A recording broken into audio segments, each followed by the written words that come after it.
Yeah, Gormargot, Les Corla. Taoiseach, I welcome your comments there at the outset that the Cabinet Subcommittee on Education has met to discuss special education in particular. It's something that I've spoken to both you and Minister Foley about repeatedly over the last number of months. Just to follow on from what previous speakers have said, I do have a genuine concern about ASD provision nationwide. I first have to acknowledge that a lot of resources have been pumped in the last 12 months, and that needs to be acknowledged. But it also needs to be acknowledged that we now have more children than ever before that are getting diagnosis and that are getting assessments of needs.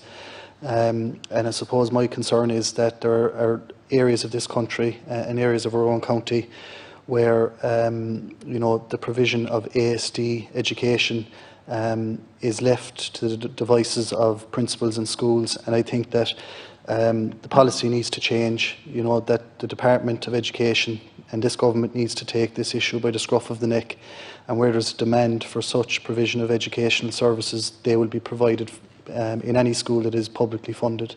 And I don't think that that's a major ask. I think it's something that government needs to look at. There has been a dramatic increase in the number of ASD classes provided, even in the short term that we've been in government.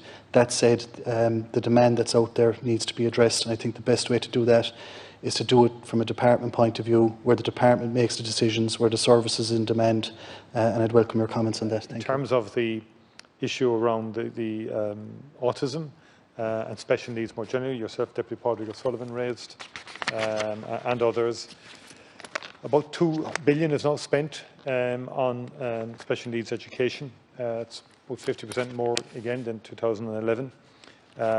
There's huge provision in terms of SNAs. About 18,000 special needs assistants now in 2021 have been provided for, dealing well over 40,000 pupils.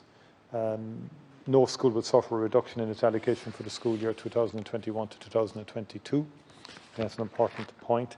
As you know, we've thousands of other provisions across the special education area.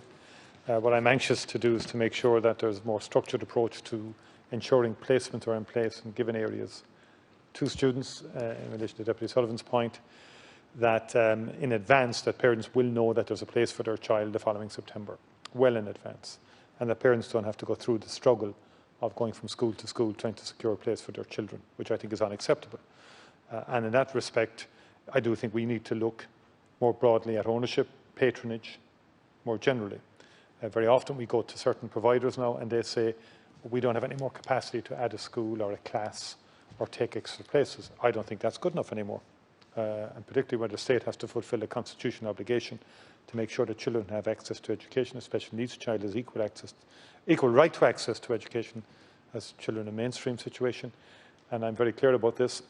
And there may be an increased role for education training boards in terms of where there's gaps and where people aren't coming forward quickly and speedily, that the state enters quickly and speedily and provides additional places, build the schools and get on with it.